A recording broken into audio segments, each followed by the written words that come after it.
Hey guys, it's Zach, just making a quick informational video here. Basically, this question gets asked to me so often, A7 versus A9, and which version of each mouse to go for. So I'm just going to give you guys a quick guide on how I attack this question when it's asked to me. Basically, I used to prefer the A9 here to the A7 because it felt more like a GPX to me. Their Ultra version had on opticals. It had a coating that was fine, very similar to the GPX. Side buttons similar shape, but they felt better. And I liked how the clicks were a little bit more tactile on this mouse. But as you may have seen from my previous video, they've since switched to pretty much always using ATK custom tuned opticals, those being FE opticals. And while there's nothing inherently wrong with that switch, they have a more mechanical feeling. They don't rebound quite as well, in my opinion, as the Omron opticals do, and I just don't prefer them at all. So it's definitely lowered ATK quite a bit in my book. My default recommendation if you want optical switches in like a GPX clone is going to be the A7 here from MCHOSE. Their coating is just straight up better. They also have interesting colorways. It's not as crazy confusing to figure out which version of the mouse you're going to want, but I'll go ahead and talk about that as well. And again, guaranteed Omron opticals. So let's say you've gone with the ATK A9 here, and you want to figure out which version you want to go for. My sort of sweet spot, if you're going for the optical switches still, is going to be the Pro. And basically when people ask me this question, I just walk down the board here. So does it have a coating? If you really have a low budget, you can go without a coating, it'll be fine, but this coating feels much better. So you start at least the Plus. You probably want a 3395. 3311s could be okay, but I've seen enough issues to not trust it. Neuralink I tested on the SE and it was fine, but it was not like a top tier implementation, so I would lean toward PixArt flagship, which is why I would move over from the Plus to the Pro if you have like the budget to go between these two, but the Plus is probably fine. Beyond that, 1K versus 8K, you're not really going to see a performance difference here. If you're like me and you want to min-max, sure, go ahead, do it, but 1K is going to do you just fine. But again, with the Plus, you're getting the larger battery, so that's a personal trade-off. Do you want more battery life? Do you want to charge your mouse less often? Or do you want that lower weight? Here, you get 53 grams in the Pro for the smaller battery. It says it loses about 90 hours. That was more or less accurate for the Neuralink hour estimations that I saw on the SE. Not sure if the Plus is really that much better with the 800 milliamp hour battery. We'll believe them for now. Lastly, maybe you want mechanical versus optical.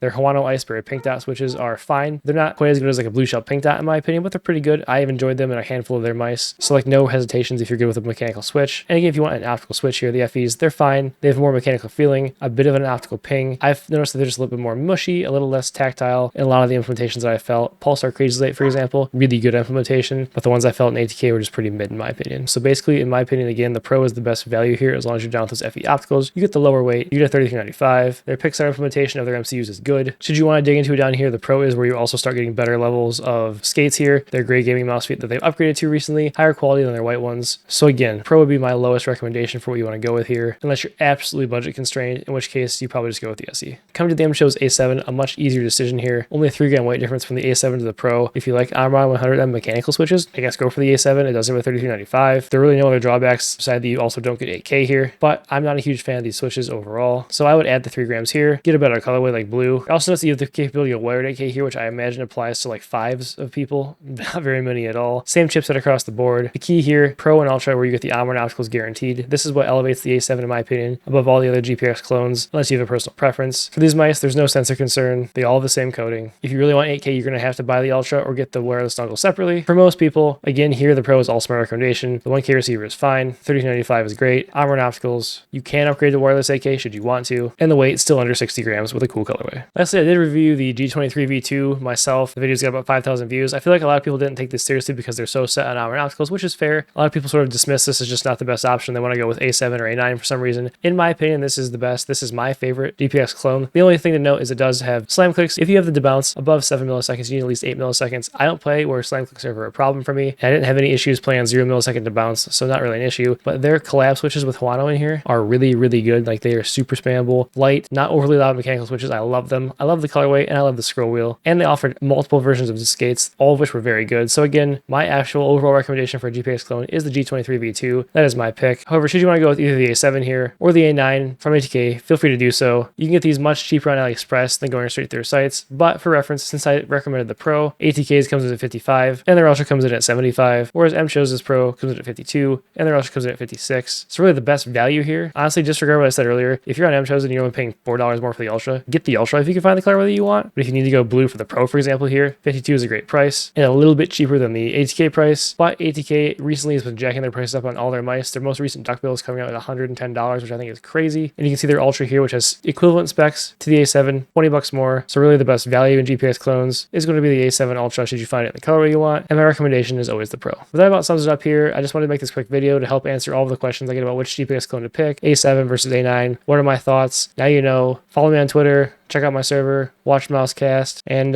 we'll see you.